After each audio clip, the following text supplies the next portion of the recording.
Olá, bom dia, caros alunos do SESP Objetivo, da turma do 4º ano, professora Iris Dora, professora de Geografia, não é isso? Então, eu espero que vocês estejam todos bem, tá? Estou sentindo saudade dessa interação com vocês na sala de aula, mas logo nós vamos estar juntinhos novamente, tá? Então, para darmos continuidade à nossa disciplina de Geografia, aos nossos conteúdos, tá?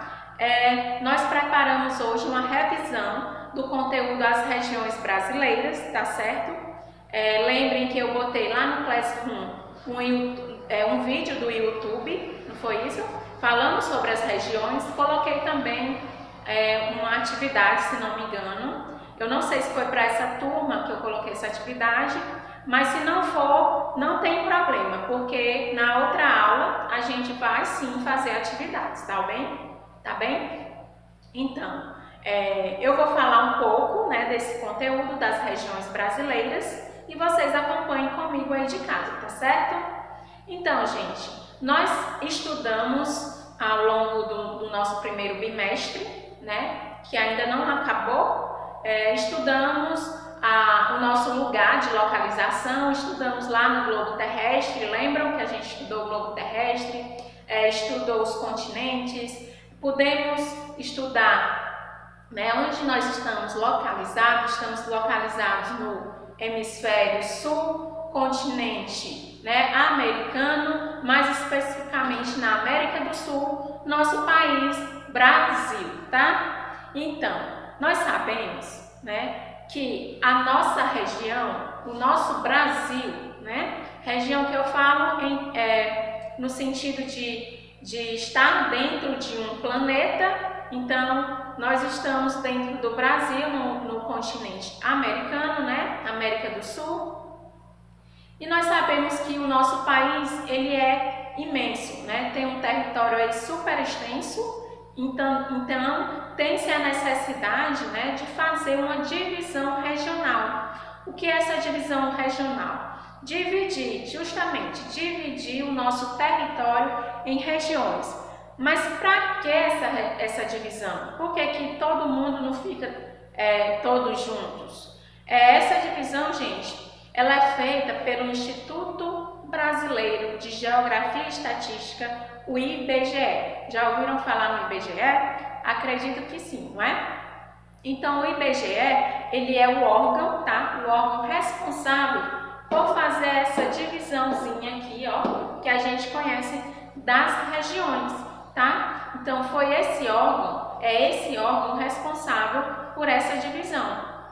Nós vemos sempre nos livros, né, o mapazinho do IBGE, todo bonitinho, separados em região, não é isso? Não é isso que a gente está estudando agora? Então, a gente vê esse mapa todo colorido, né? Então, tem um cartógrafo, que é a pessoa que faz mapas, que vai fazer esse desenho, né?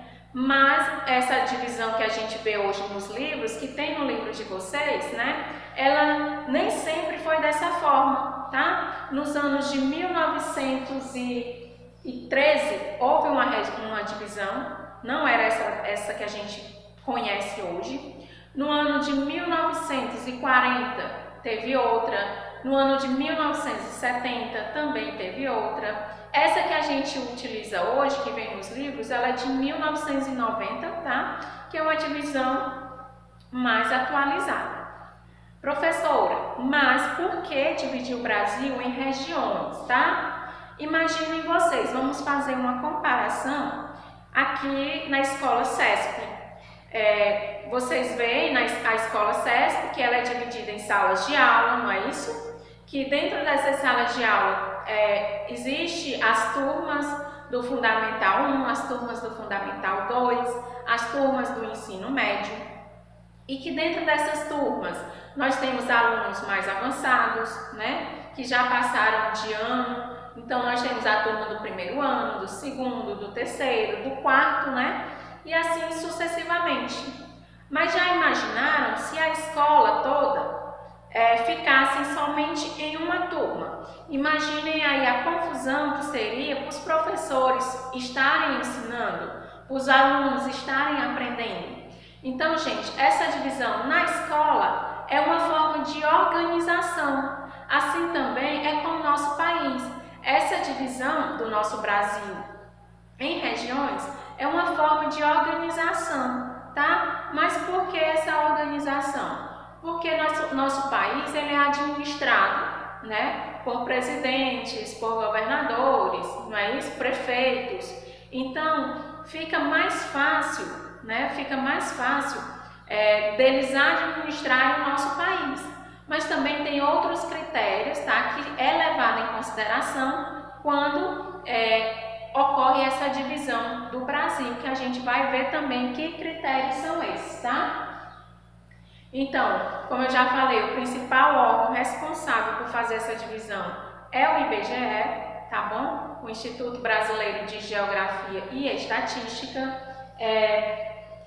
que esse órgão ele é responsável também por fazer o levantamento de dados estatísticos sobre a população, sobre a economia, né? São vários os assuntos, os aspectos estudados pelo IBGE, mas aqui na questão regional, da divisão regional, ele faz essa divisão também para que se tenha o controle da população, para saber quantas pessoas, por exemplo, vivem no Nordeste, quantas pessoas moram na região Sul, quantas pessoas moram na região Sudeste, não é? Então, né, o principal objetivo do IBGE é organizar o nosso território, tá? E divulgar também dados estatísticos sobre esse território. E o que é que eles levam em consideração na hora de fazer essa divisão? Por exemplo, aspectos econômicos, aspectos sociais, aspectos culturais, aspectos físicos. Professora, eu não entendi nada. Deixa eu explicar melhor. Então, o IBGE, ele seleciona essas regiões, né, esses estados, tá, de acordo com suas características. Por exemplo, a região Nordeste, tá? A região Nordeste é agrupada em 9 estados, não é isso? Tá aqui os estados. E esses estados, eles têm condições econômicas, tá? Condições sociais, condições culturais e condições físicas parecidas. Então vamos agrupar essas regiões em uma só, região Nordeste. A região Norte, por exemplo, aqui tem os estados, né, da região Norte, acompanha aí no mapa do livro de vocês, tá? Temos os estados da região Norte. Por que agrupou-se esses estados aqui na região Norte? Também pelos mesmos aspectos, características culturais, características físicas. Quando a gente fala de características físicas, gente, são a vegetação, o relevo, tá? Que mais? Os rios, a hidrografia, não é? Então, tudo isso é parecido aqui nesses estados da região Norte. Então, o IBGE estudou e disse, vamos agrupar esses estados na região Norte, tá? Na região, vamos dizer, Sudeste, uma região mais desenvolvida, né? Uma região com menos população, estados menos populosos, mas que tem suas características específicas. Estado de São Paulo, Rio de Janeiro, Minas Gerais, tem alguns aspectos deles, né, que são parecidos. Por exemplo, o desenvolvimento econômico, né? Nós temos São Paulo, Rio de Janeiro, que é muito desenvolvido economicamente. Então, vamos agrupar essa região aqui com esses estados, assim sucessivamente, a região Sul e etc, tá? Então, essas são as principais causas de agrupamento, tá? Dessas regiões. Ok? Então, na aula seguinte, eu vou continuar explicando mais um pouco desse conteúdo, tá bom? Aguardem um pouquinho.